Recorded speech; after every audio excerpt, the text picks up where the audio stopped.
Kita maklum bahwa sholat merupakan sarana yang paling efektif untuk mendekatkan manusia kepada Allah. Makin dekat manusia dengan Allah, makin tidak senang iblis dan setan.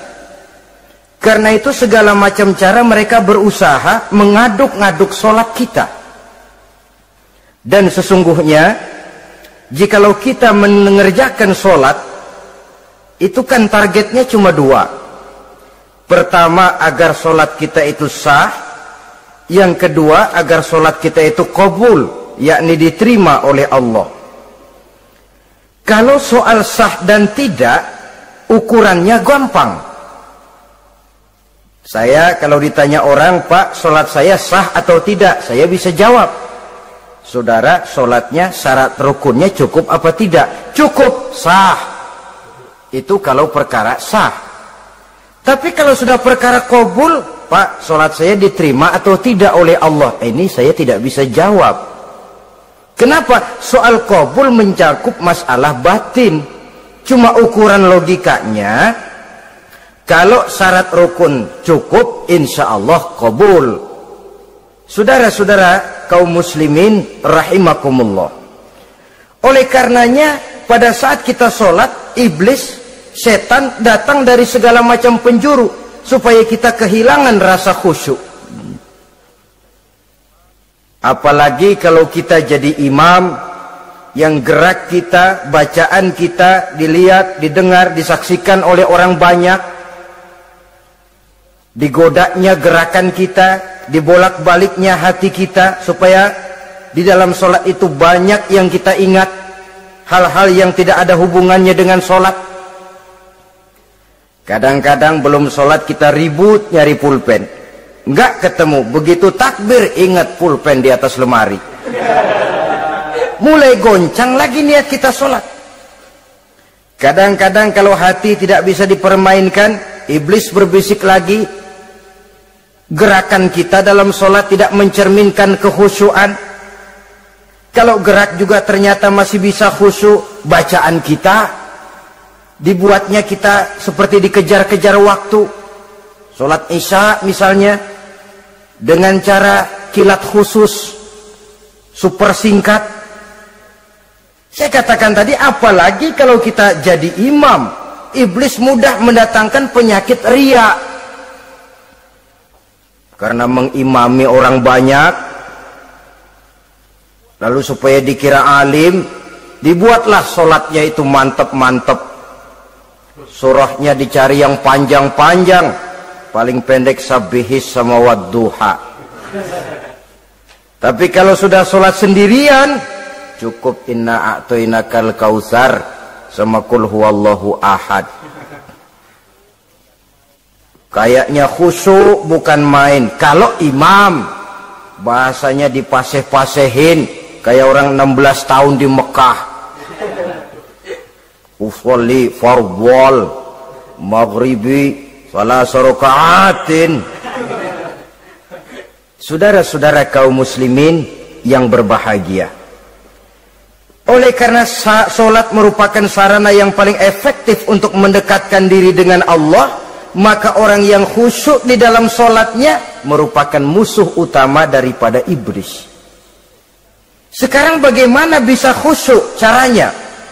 Kalau khusyuk 100%, rasa-rasanya sulit. Untuk sampai ke arah sana, orang memerlukan tahapan. Kepada Imam Ali karramallahu wajhah, baginda Nabi pernah memberikan satu tes.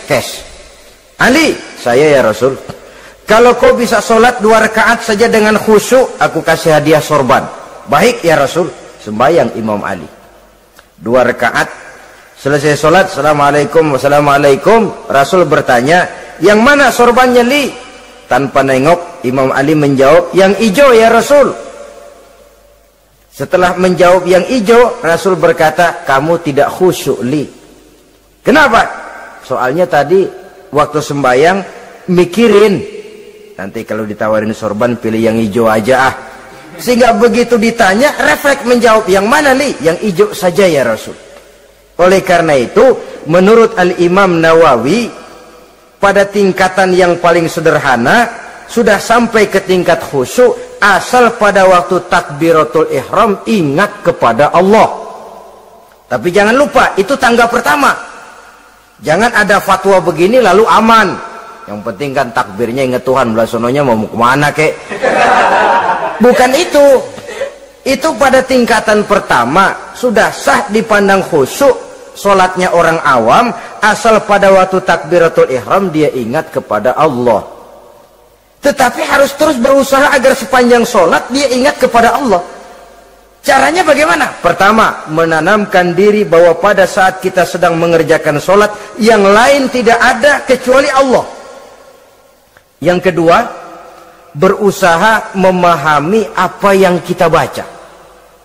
Sehingga pada saat kita sujud, subhana rabbiyal a'la wa bihamdi, terbayang kemahasucian Allah, kemahatinggian Allah. Sehingga hati tidak mengembara, mulut berucap, hati mengikuti apa yang diucapkan. Yang kadang-kadang membuat hati kita jalan-jalan, badan di masjid, badan takbir, badan ruku, tapi hati di pasar, hati di kantor, hati di pabrik. Karena yang kita ucapkan tidak berakar di hati. Yang kita baca kita nggak tahu artinya. Sangat boleh jadi hati lalu mengembara kemana-mana. Jadi untuk menopang kekhusyuan ini, cara yang paling efektif, pertama, tidak ada yang lain pada waktu kita sholat kecuali Allah. Yang kedua, berusaha memahami apa yang kita baca. Dikala kita sujud dikala kita duduk di antara dua sujud, Rabbighfirli, ya Allah ampuni dosa saya, warhamni, kasihani saya, dan selanjutnya. Mulut membaca, hati mengikuti. Dengan mengikuti, hati tidak terlalu mengembara, ada tempat dia kembali. Saudara-saudara kaum muslimin rahimakumullah. Itu yang kelima. Yang keenam, yang menjadi musuh iblis, mukminun nasih. Orang mukmin yang suka memberikan nasihat. Orang mukmin yang suka memberikan petunjuk. Termasuk juru-juru dakwah, para muballigh, itu merupakan musuh utama iblis. Kenapa? Tiap hari iblis kampanye. Tiap hari iblis mengajak dengan segala macam cara yang kalau perlu dia berikan kamuflase. Dia berikan fata morgana. Kalau perlu yang haram dia bungkus dengan merek halal. Kalau perlu kejahatan dia bungkus dengan baju kebajikan. Istilahnya racun diberi merek madu. Dan itu wajar. Cuma kita tentu harus punya filter, daya saring positif agar tidak salah pilih. Karena iblis ini pintar betul. Kalau kita khusyuk dalam sholat, dia tanamkan kepada kita misalnya seperti tadi itu. Sholatmu memang hebat, khusyuk. Di kampung ini tidak ada orang yang sholatnya seperti kamu. Tertanam itu dalam hati kita, timbul ujub. Akhirnya, iya, gue lihat-lihat di kampung ini kagak ada yang sembayangi kayak gua. Nah, sudah masuk iblis. Jadi dia pandai mengikuti gerak hati dan irama denyut jantung manusia ini. Kemana kecenderungan manusia, ke situ dia masuk. Pendeknya iblis itu ibarat tukang joget, dia ngerti bener irama kendang. Saudara-saudara kaum muslimin rahimakumullah. Termasuk juru-juru dakwah, para mubaligh, orang yang suka memberikan nasihat ini. Mereka memberikan filter kepada umat, kepada jamaah, jangan sampai salah pilih. Dan iblis menyesatkan kita supaya kita salah pilih.